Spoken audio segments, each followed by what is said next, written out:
GM, we are back. It's July 7th. We've had somewhat of a quiet week in NFTs. ENS has somewhat died down off of the previous weekend. We've seen the other side had their load test yesterday. We will talk about all of that today.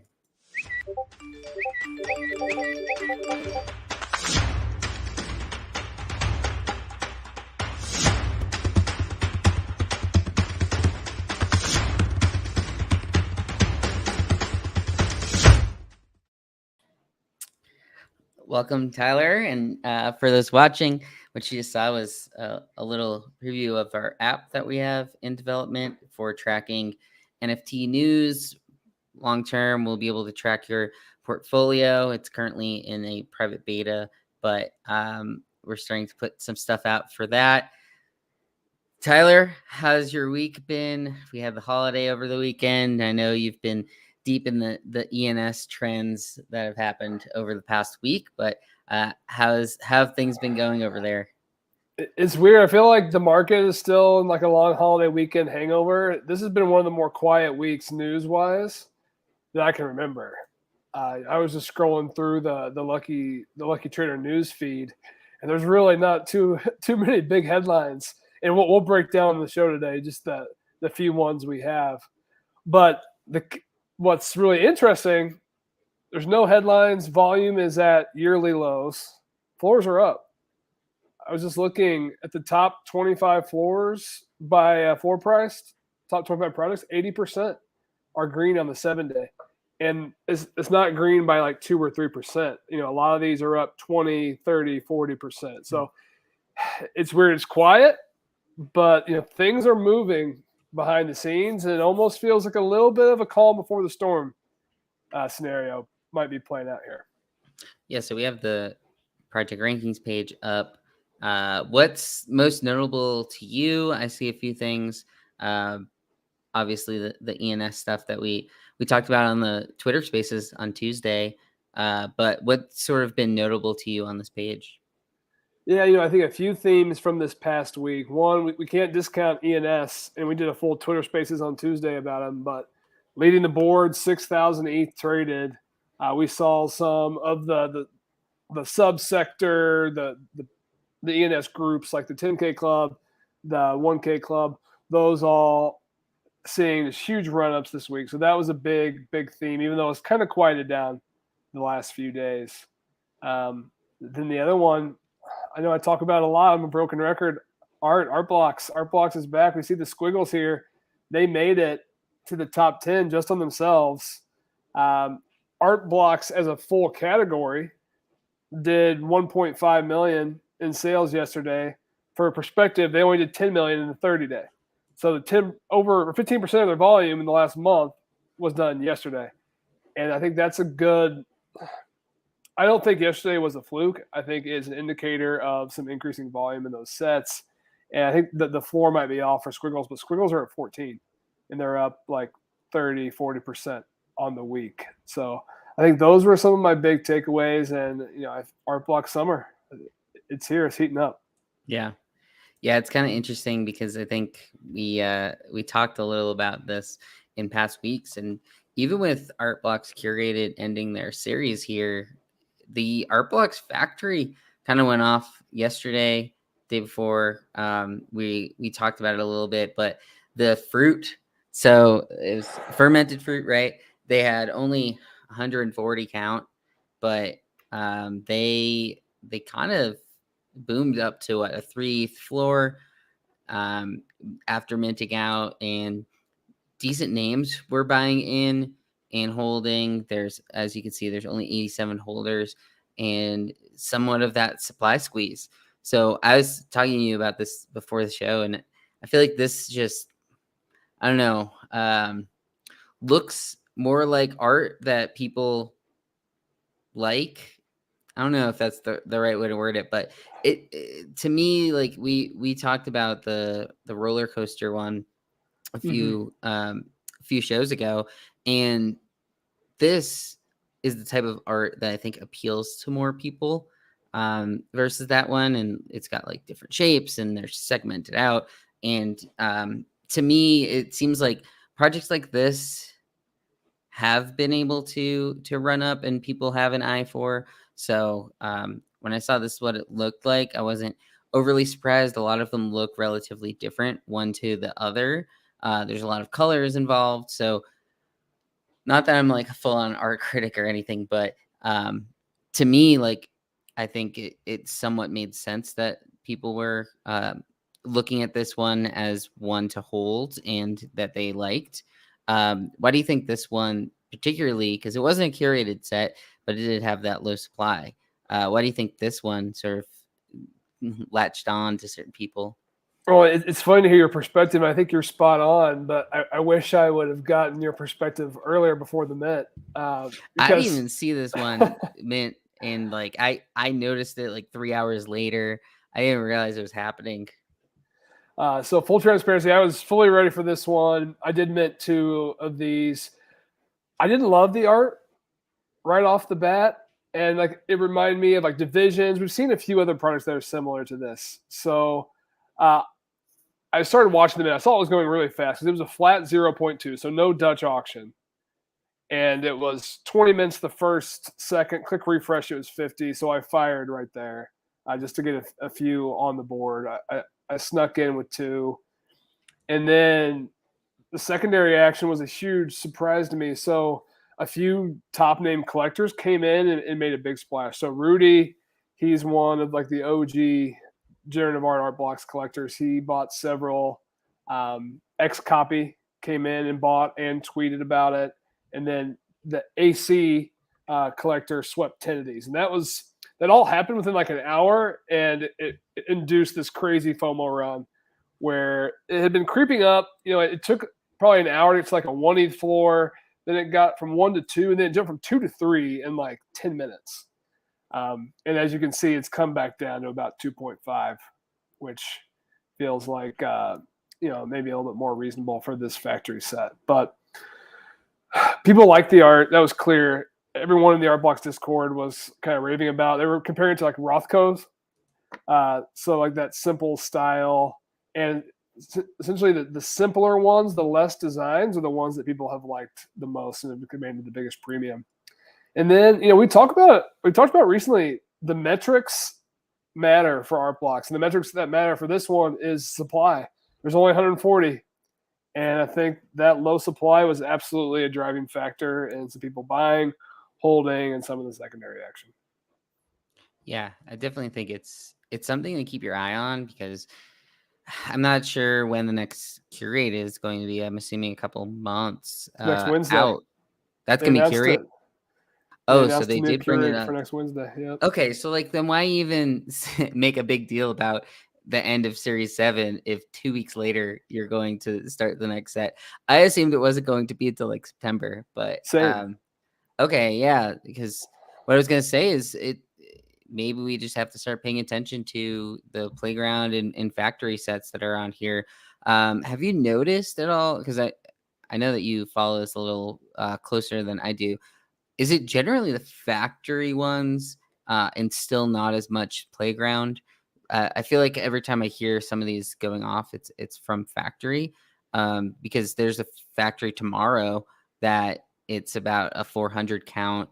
But do you still think like fading playground is potentially correct, and it's just these factory ones that maybe have the lower count that we should be focusing on?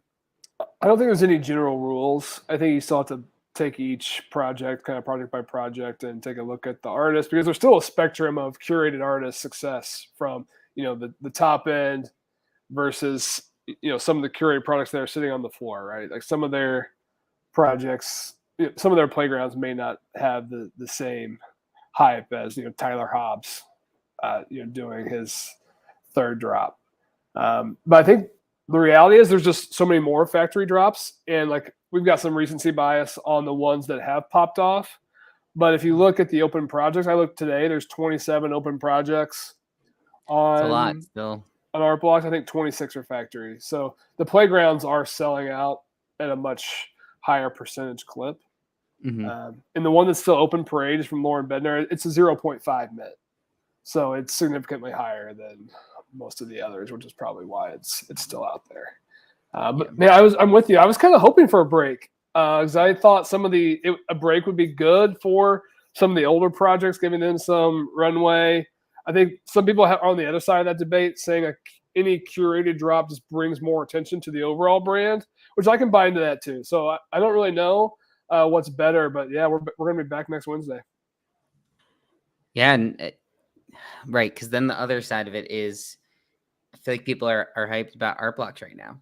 So the first curated of each set has basically been a good drop in a lot of these. So it already has that, and then some recent success in other art blocks and historical art blocks as of late.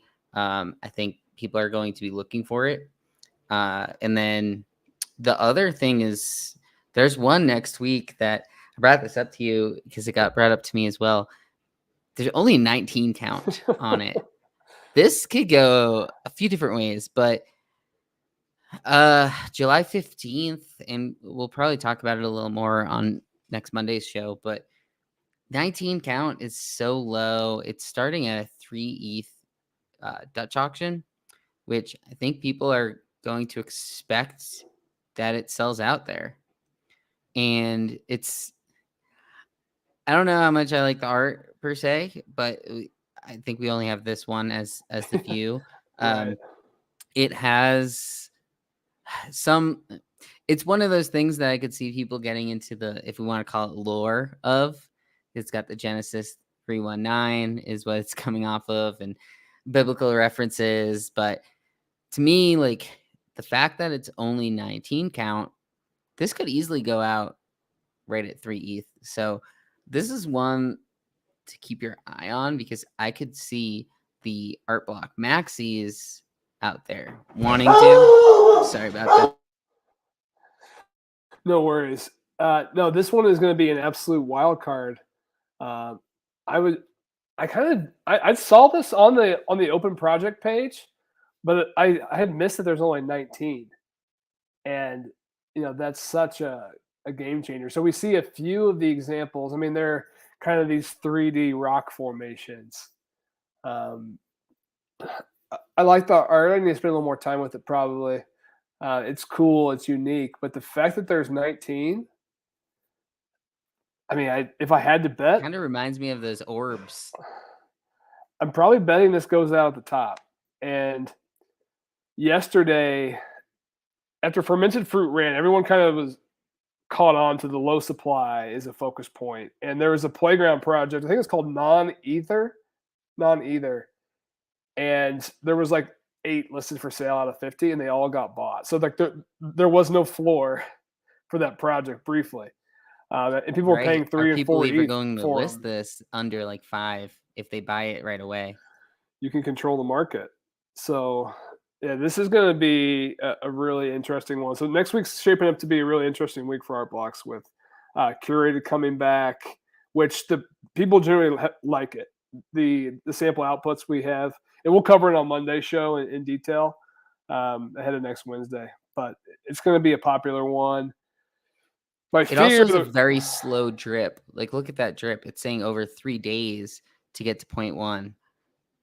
Oh, wow. So, I mean, it doesn't take much to sell out, but yeah, for only 19, like that could go instantly. Like, once it starts, it probably ends. Like, someone's going to see that at 4 of 19 and be like, oh, got to go in now. So, like, I can't imagine this going probably lower than like 2.9.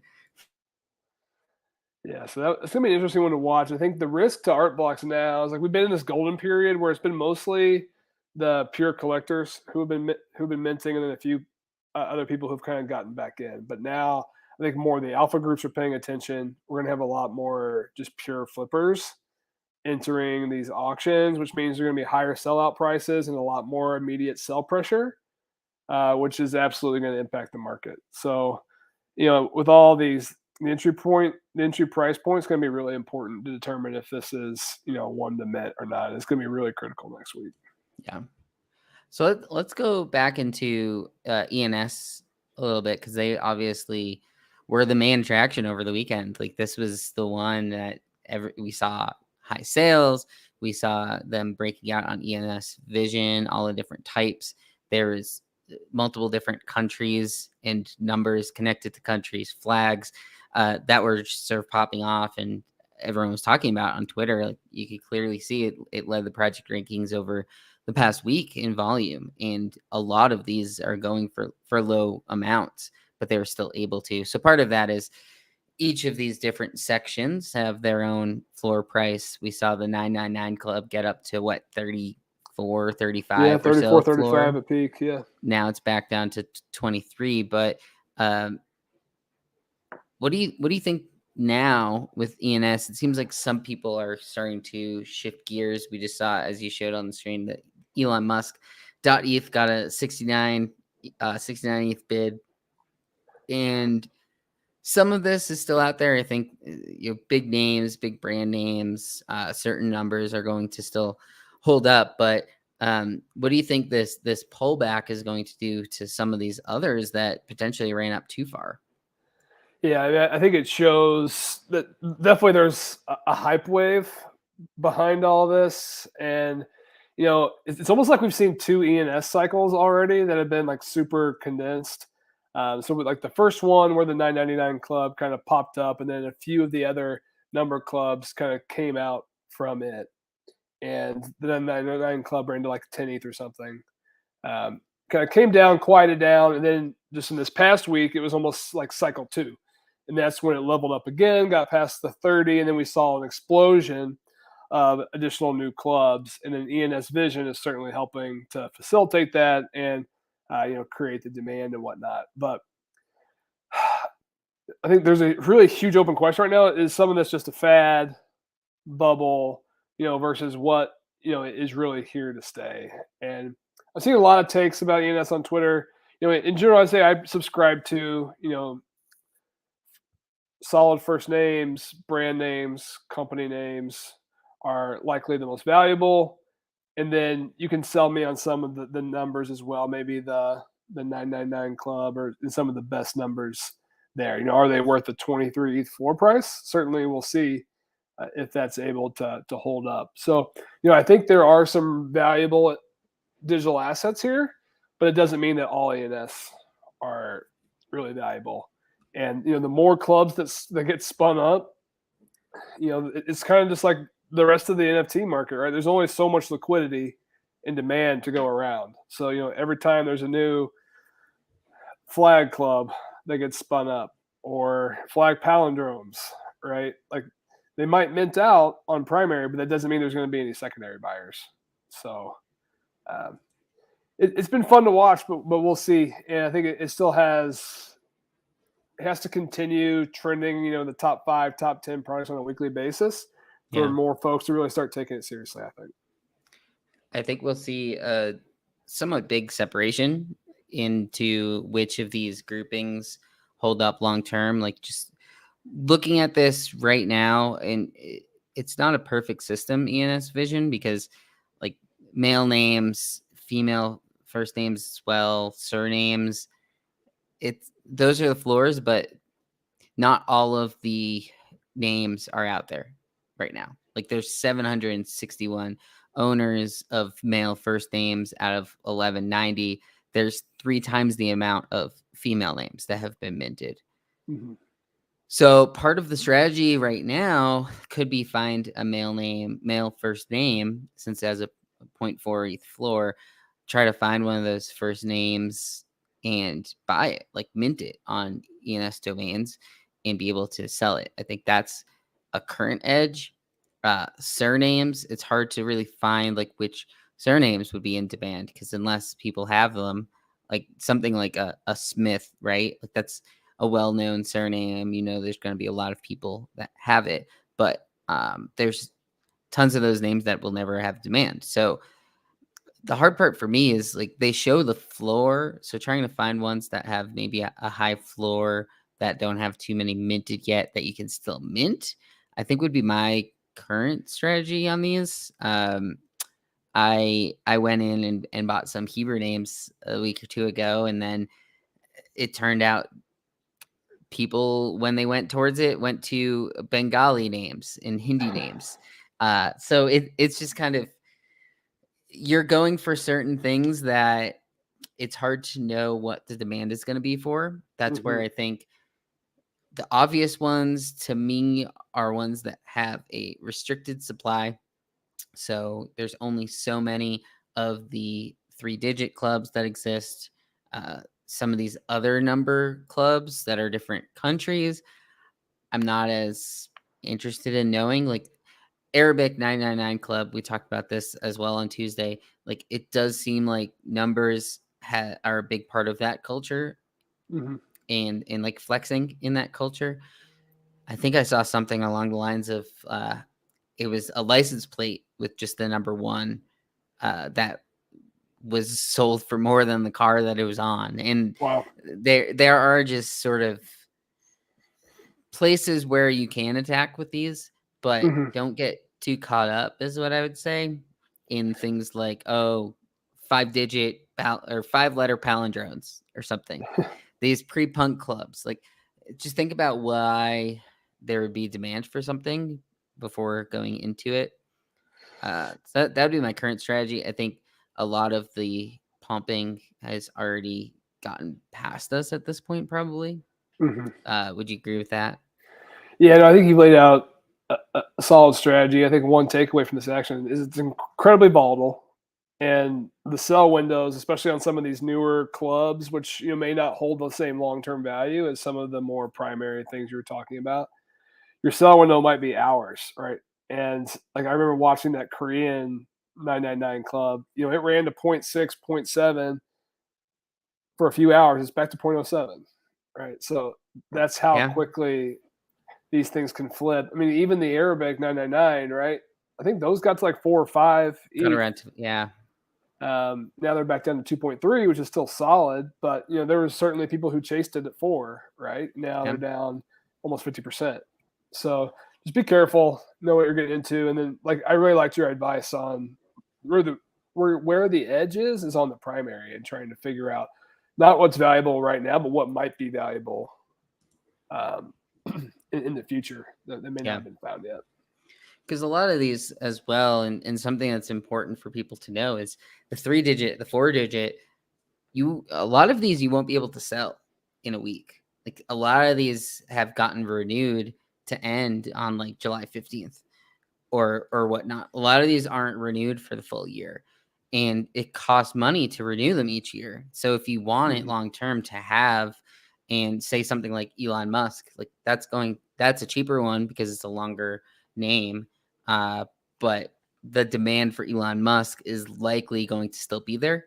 But is the demand for 3 random letters like ZWX, like, is the demand going to be there in the future? And also, like, if you're looking at this now, a lot of these expire in the next week.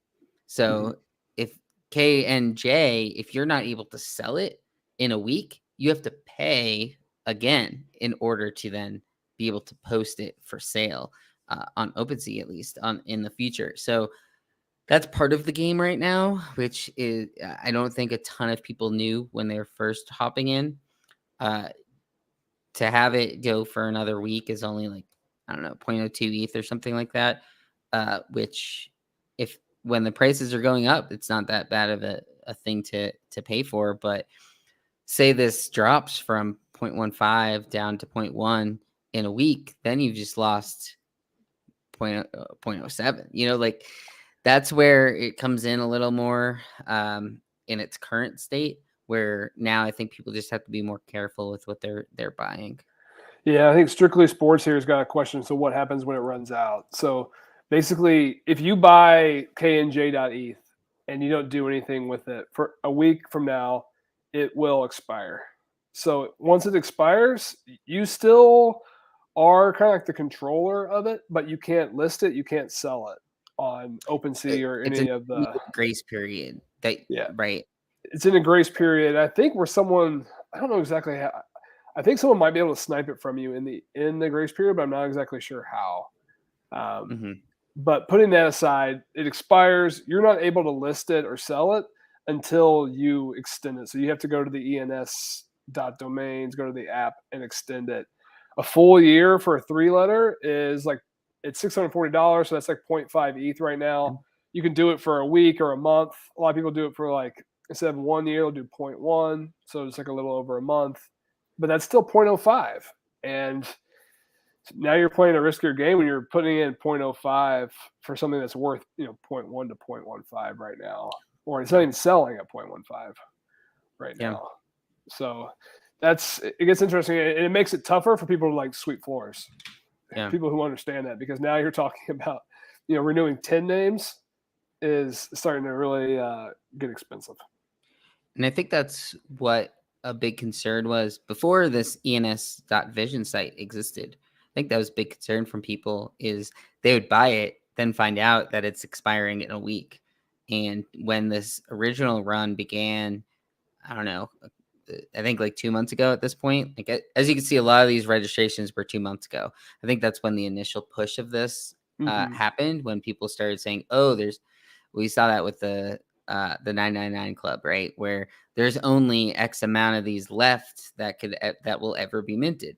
And then we saw the 3 letters all mint out as well. So all these were minting out and people were not registering. Like this one, they're registered May 2nd.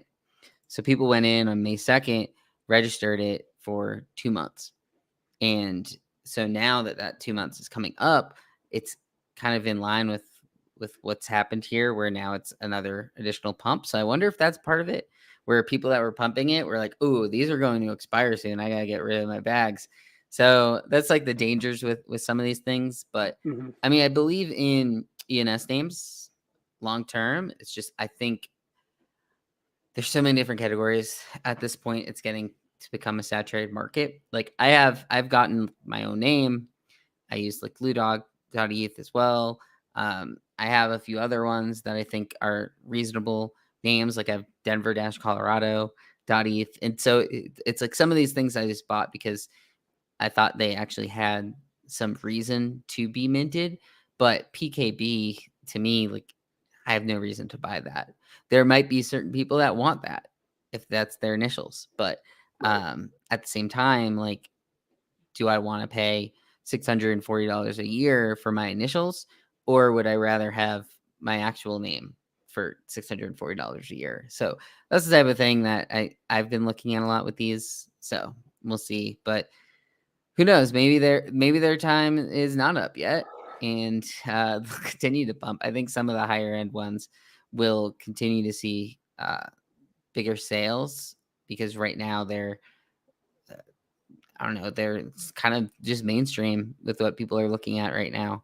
So I mean, even that one, Joseph.eth went for 35, and then we see the run in male first name. So a lot of this stuff, it's like once you see some big sales, then maybe that's the category to go towards for the short term. Sure. So cool. So let's talk about another big story from this week, which is the Yuga Labs. They came out with the other side load test. They brought on, it was around 2,500 people who are other deed holders. They came on to do this stress test where basically they have this environment that there's not much in there right now except the avatars. And it's basically this blank world that they were just testing. Okay, what happens when 1,000 people hop in to the server at the same time?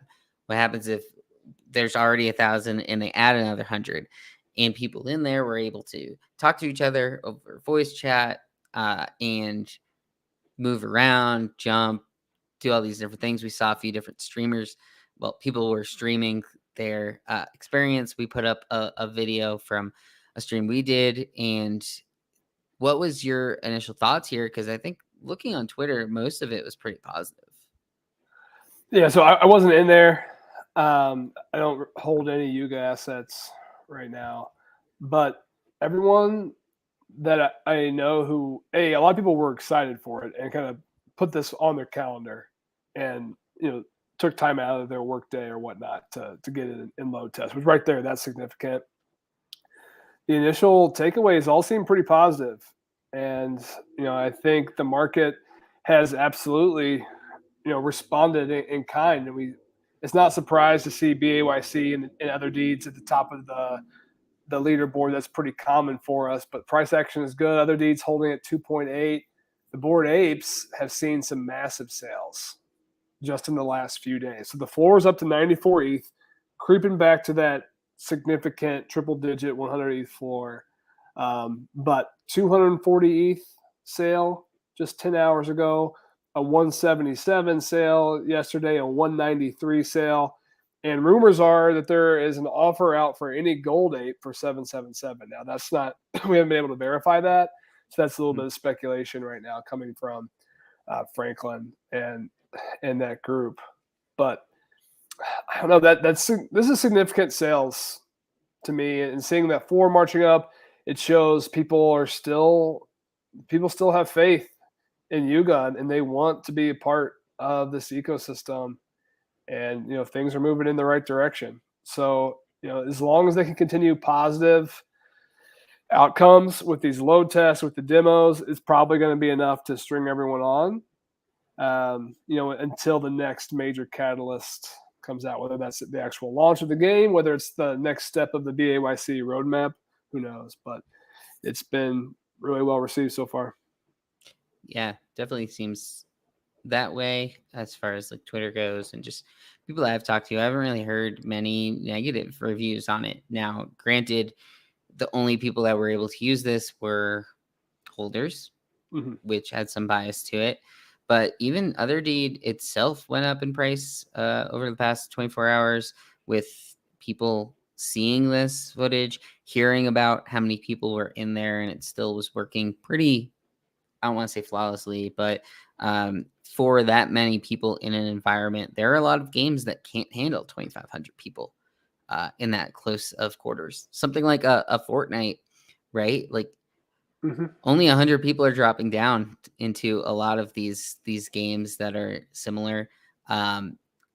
Would be interesting to get some stats on like World of Warcraft, which I would assume have more than 2,500 on servers. I forget. I haven't been in a World of Warcraft server in a lot of years, so I'm not sure what type of numbers they're getting now. But during their peak, they definitely had more than that. So people are going to start comparing it to other things, and I just think we have another one of these coming on Saturday. I think it's the 9th is the next one, where there's going to be, I believe, a different group of about 2,500 people who are going to be testing it out in waves like this. And then the big day, July 16th, is when that first demo next week. So those are going to be two big events in the Yuga ecosystem. I think it was pretty smart of them to do this, have these couple load tests, get some people a little hyped beforehand instead of just dropping a demo on them. And I think a lot of people, granted it's Yuga, but I think people are going to be, I don't want to say like critical, but they are knowingly going into something that should have bugs, I think is how I would word it. And so their criticisms, I think, are going to be eased by this being the 3-part process. That's like, hey, we're expecting bugs. We want you to be our testers in order to find the bugs so that we can make a better game. So I think the way that they're approaching that has been pretty good. And we'll see, like, maybe, do you think by the 16th, will Bored Apes be over 100 ETH once again? Yes, I think they will be. I think Other Deeds will be over 3. I mean, I'm looking at the floor right now. There's 20 listings to 3, right? I mean, that can get wiped out in minutes. Probably the lowest this is probably the thinnest that floor has been in a while. There's less than 5% of these total listed. It was in the 4,000s when I was looking. I definitely think we're going to run, up till the 16th. I think the question becomes after the demo, like what is the demo exactly? And then what happens next, right? Because then, this is a major event. There's not really anything else on the calendar after the 16th right now. Yeah. I would assume around the 16th when they actually like announce the opening of the demo. I would guess that they add some details, but who knows? Seems like the way that these projects are operating these days is not promising anything and leaving so much open, so they can't like say they're going to do something and then it doesn't work. So we'll see, but I would expect around there for them to do something like, okay, now this is the demo. Here are things you can do. Here's what your plot can do. Hopefully we get some more info like that, because I agree. Like if they just say, okay, here's the demo, go for it. Don't give anything else to look forward to. That could drop the price again.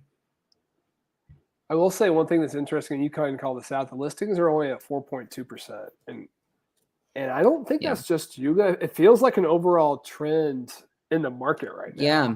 A lot are under 1,000 or 10%, I should say. So like mutants are at 5% listed right now. The apes are at 6%. Let's go through a few more. Punks are at 11%. That's pretty high. Like 5. Clone X is only 6%. Yeah, Doodles is less than 5. Oddities is super low. Moonbirds, of course, is an outlier, but less than 1%. But it almost feels indicative of the market right now that we had the capitulation event when crypto crashed, and everyone who thought NFTs were dead, I think, has had their window to sell. Mm-hmm. And we're at the point where there's just not as much sell pressure right now, and a lot of people are happy and content to just kind of wait and see right now. What's going to be the next leg up. I mean, we're already, a lot of ththese dropped 70-80% in US dollar terms. So it's kind of like, what's the point of selling here, right? The downside is smaller than the potential upside. So I think that's an interesting theme and definitely one to watch. It's going to be the number of listings is so important to how quickly these floors can move up, and just being involved in this free meta and watching the projects that have low listings versus really high listings has just reinforced that theme to me. If you can catch one of these with relatively low, that's when they can really move up fast. Yeah, because volume is still pretty low, but it seems like people are kind of okay with holding and waiting for the most part. A lot of people seem to be looking longer term, maybe in that sense, where I'm just going to hold this. I believe in this project for over the next year. So why sell now at not historical lows, but it seems like as far as NFTs go, this is a pretty big low in sentiment right now, since that initial boom started last year. So that's what it kind of looks like to me. People are holding the projects that I think that they think are good, and then have gotten rid of, like you said, have capitulated. The people that wanted to have gotten out in a lot of these cases. So we'll see what that means for the next few weeks. I think this month is going to be a big indicator. There's just a lot of stuff going on. There's compared to last month. So the other deed stuff, and then we have Moonbirds, which they haven't announced anything specifically on what's going to happen with the Silver Nest, but July 20th, oddities are going to be revealing. There's been all this talk about the Ravens.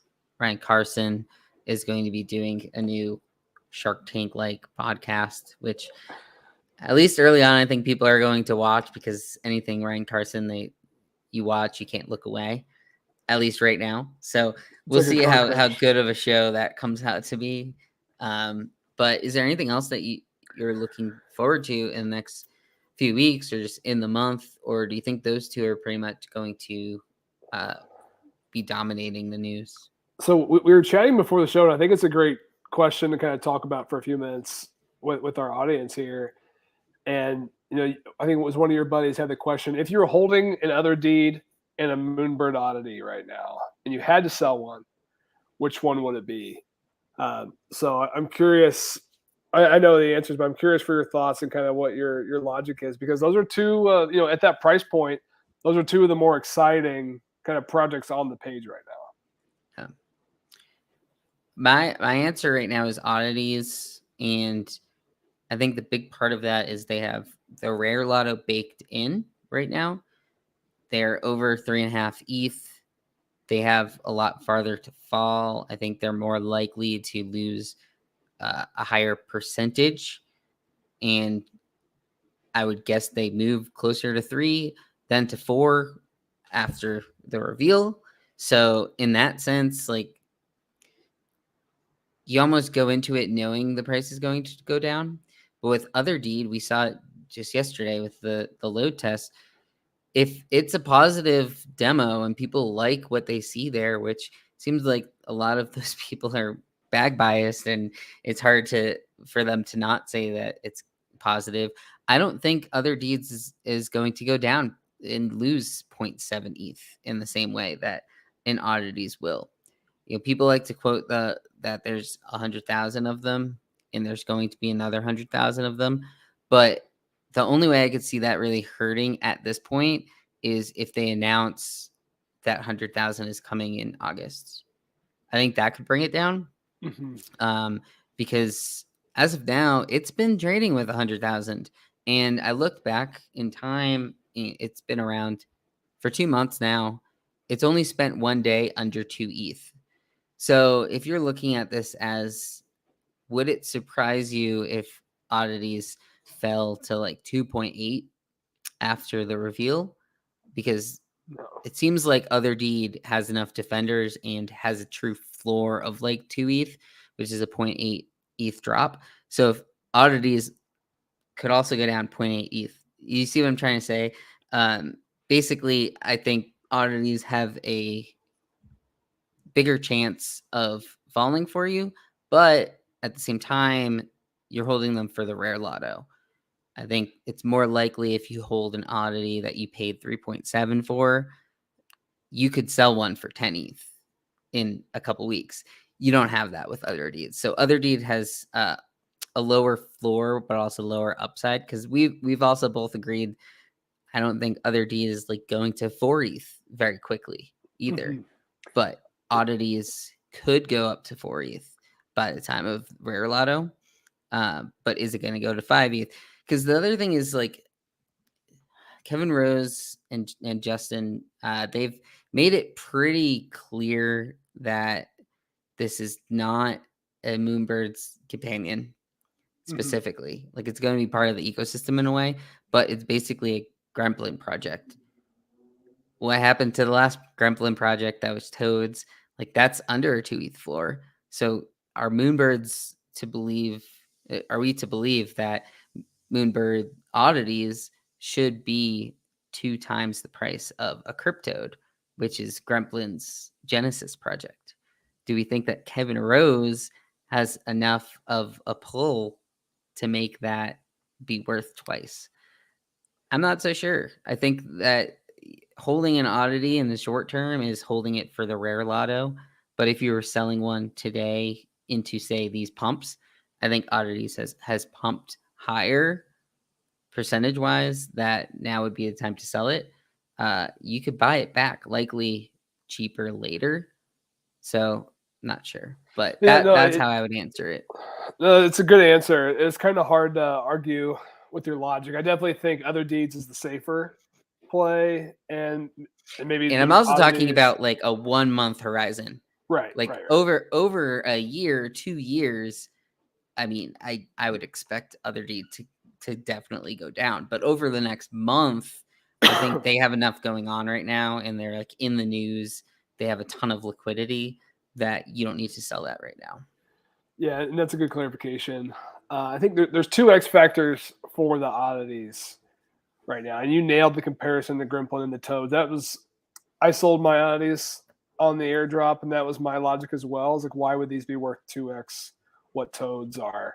But they could be if Kevin Rose and the Moonbirds team says, something. Okay, we are going to give some kind of utility for these. So, excuse me, that would be a big bull case for them. But then the risk is, and we talked about this before the show a little bit, what if Ravens get announced as the companion?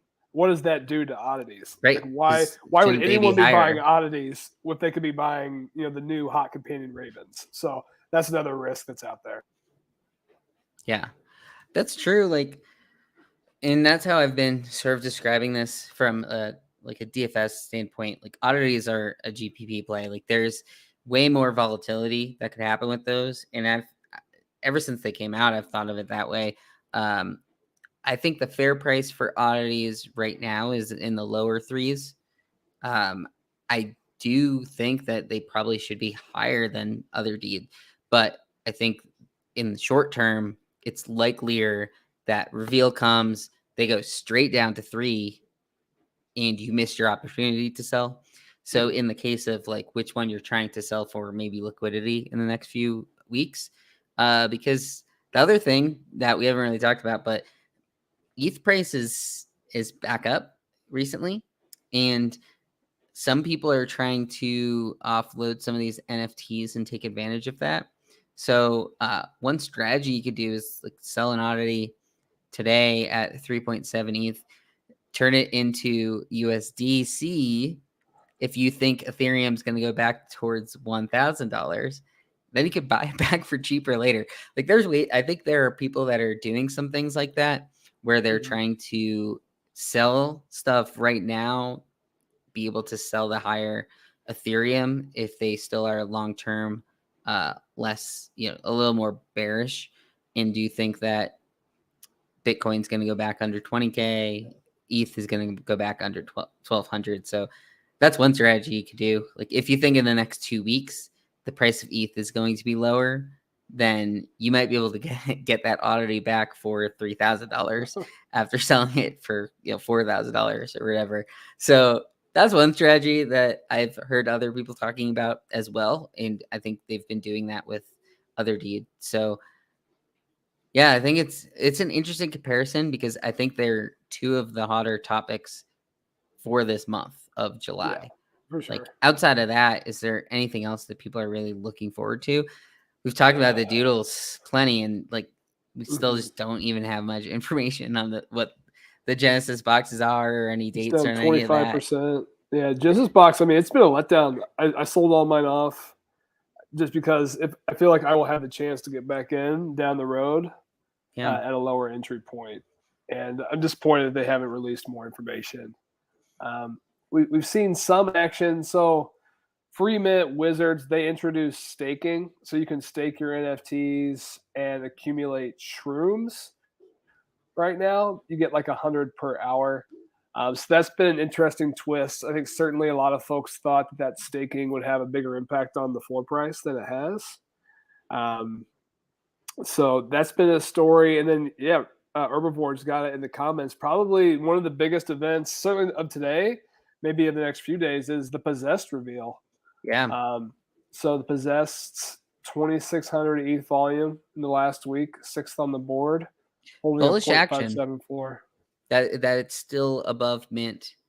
I think initially we thought it could have dropped, but it's held up pretty well and in this market.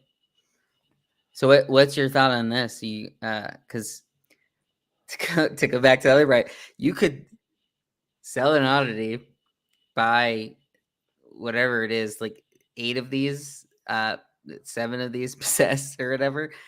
That could be a move, like if you want to try the rare lotto. But do you expect these to drop post reveal? Do you think we can even have bullish post reveals anymore in general? But what's your thoughts on looking forward to this reveal? Yeah, it's tough. I don't know that I have a great read on this one. I didn't have a great read on it from the start. I didn't think it would be that successful at 0.35. It immediately went to like 0.7, 0.8 on secondary. So I was wrong there. I think a few things it has in its favor is one, like the art looks cool. It's different enough. And like the whole 2 states thing is cool and different. I think the other big factor it's got is there's just not that many hyped good new mints with a paid entry. Like we're getting like 6 to 10 new free mints or kind of unhyped projects dropping per day right now. That's kind of creating some noise. But for ones that have been like planned and have roadmaps and websites and a lot of time and attention went into it, we really haven't had as many. So I think that's allowed the Possessed to have a little bit more focus of the market. And I mean, 4,008th volume pre-reveal in a week is definitely solid. Yeah. So So I do think that there are people that have been holding this the whole way through. They do have a pretty decent following, community attached. So I would expect some of the higher ends to get decent sales, like 5 ETH maybe. I don't know if we're gonna see like 20 ETH sales, but if we do, then it'll start running. So I'm probably gonna watch for this one. I don't know if I would buy a pre-reveal, but it's the type of thing that, as Herbivore is mentioning, there's only 6% that are listed pre-reveal. And what we generally see with stuff like that is once it reveals, that number is going to likely shoot up a bit as people find out what they have is not rare. They lift her floor drops down. So this is one that I could see myself watching. And as people are having that sort of panic fire sale, if I see, say, a higher end one of one legendary type sale, then maybe I hop in then and try to ride the wave back up. But yeah, I think it's been pretty bullish on its price action. We've seen this with stuff like PXN, Ragnarok of late, and a lot of those post reveal. I mean, it's very natural that they just dip right away as people find out that they just have a floor one or something. But the other side of this is like we're about to head into the weekend, and attention is mostly off of ENS. There's not really anything outside of maybe Bored Apes that has attention of people right now. So I could see that being another potential bullish indicator for Possessed is people want some sort of like guidance on what the next thing to buy is. So if this starts getting some good action post reveal, this could be the one over the weekend that is the attention for people. Yeah, I think it definitely has that shot. And you compared it to PXN and the others. I think one thing that's got in its favor is the price point isn't as high right now. So I don't think we're going to see like a massive crash. I feel like a likely scenario is a dip on reveal, maybe to the 0.4 upper 0.3 range, but then I wouldn't be surprised if that dip even gets bought up. But I think that's going to require some kind of an announcement from the product team. I still don't really know all that much about this one or what they have planned, other than the whole two states and that innovation. But kind of maybe segueing to the weekend, there's really not much. So we talked about art blocks already. There's a factory drop tomorrow. Those don't really compete with the PFPs. It's kind of a different collector base. It's 404 supplies, so that's going to be an interesting one to watch. WAGMI United got delayed till tomorrow, so that now is going to be coming out tomorrow. Probably, maybe they read the room, saw all the FUD in the room, and decided maybe they needed a few days for that FUD to settle. I have seen a lot less FUD and more positive comments, about the NFT drop. And here, like they made a post kind of more explicitly outlining what everyone gets. But basically, you get to be in the DAO to help govern the football team. Then you get the squiggle jersey, a scarf, and a hat, and then the rest of it's like events, access to the club. So not a whole lot else. I don't know. It feels high at 0.35 to me. I feel like there is some real downside risk on this one, where people who are going to buy in, they're going to think that it's that it's going to run, and if it doesn't, they're just going to dump because they don't really want to. There's going to be most of the people don't want to govern a soccer team, and that's ultimately what you're getting here. But I think they do have a decent amount of people who have been following this for a while. Preston has a pretty big following and is pretty connected in NFTs. And I do think there are people that have thought of this as it's exciting. Like this is something that we haven't seen before, owning a soccer team or really any sports team from having an NFT of it. And obviously there was like the FUD around it. Price point is relatively high. Supply is probably a little too high as well for that price point. And it's almost like maybe it would have been better if you had more share, like 25,000 shares at half the price or something. Mhm. And people that are buying in feel like what they're getting in return is worth the 0.15 or whatever, instead of 0.35. Like, it's harder to give back that much value. The art, I think, is kind of cool. It is a little different than normal that we've seen.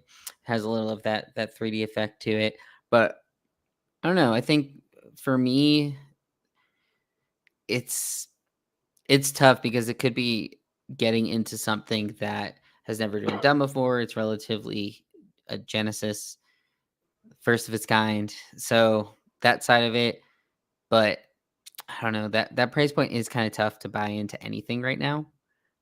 We saw that the Karma Monkeys, yeah, that went for plenty. But look at the names on this list. It's Mhm. just so it's such a high level of names on a team. I mean, you have Gary V, G Funk from Pixel Vault, Snow Fro from the Blocks. Squiggles and Art Blocks, G Money, like his admit one has been over 20th floor it's gotten to Right. this week. Jacob Martin, like there's so many just big names that are on this list as already people who wanted to invest in it. Daryl Morey, who has plenty of investments into sports teams. So it's just one of those things where I keep going back and forth. Like, part of me thinks I'm going to wait and see if it's not minting right away. Maybe they drop the price or something. But I think for cheaper price, I'd potentially want to get in. Say you don't mint it.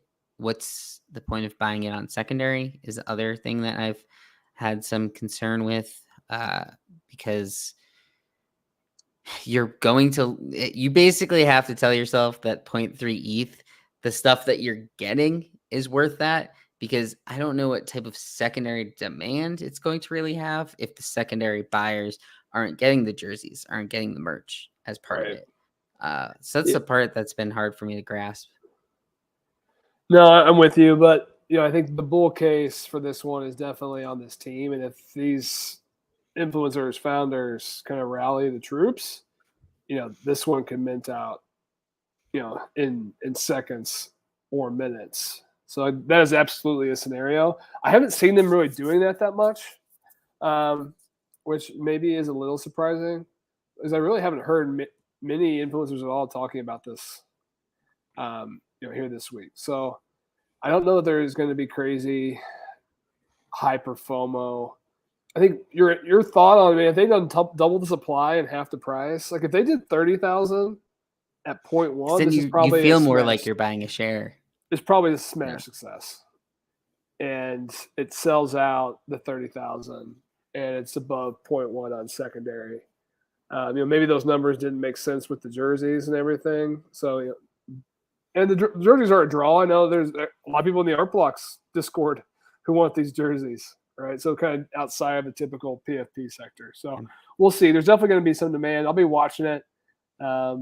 It's one of the bigger mints of tomorrow and of the weekend for sure. Yeah. But there's just one more I'll call out. One of my favorite free mints of the week is this Mini Min Club. It's only 33 supply. 100,000 followers. Already 100,000. It's going to be pre-mint raffle only for the primary for that free mint. I think this one we haven't really seen a free mint kind of take off this week. We've seen a few get to like that 0.1, 0.15 level, but nothing's really gone crazy. So I think this one has a shot to do that because of the low supply, the pixel art. That's cute. So maybe pay attention to this one if it wasn't on your radar. Yeah, and so that one, you want to enter that pre-mint, and it ends at 3 tomorrow. You'll find out, and then 2 hours later is when the mint will begin. This is one that I could see it flying off the shelves after mint, where we're seeing a lot of people going in and trying to sweep. I wonder. It might depend on whether it's coming out as instant reveal or not. But this is definitely one I'm going to be watching. I think it's got a little of that cute meta. The simple pixelated art meta has been somewhat in recently as well. So this is one to watch. It'll be tomorrow, heading into the weekend as well. But yeah, outside of that, I think we've covered pretty much everything on the week. We'll be back on Monday to talk about probably more on the Bored Ape stuff. That's going to be a big thing next week. And then more art blocks talk, I would assume. So art blocks tomorrow, mini men tomorrow. Besides that, thanks for stopping by. We'll catch you guys on Monday.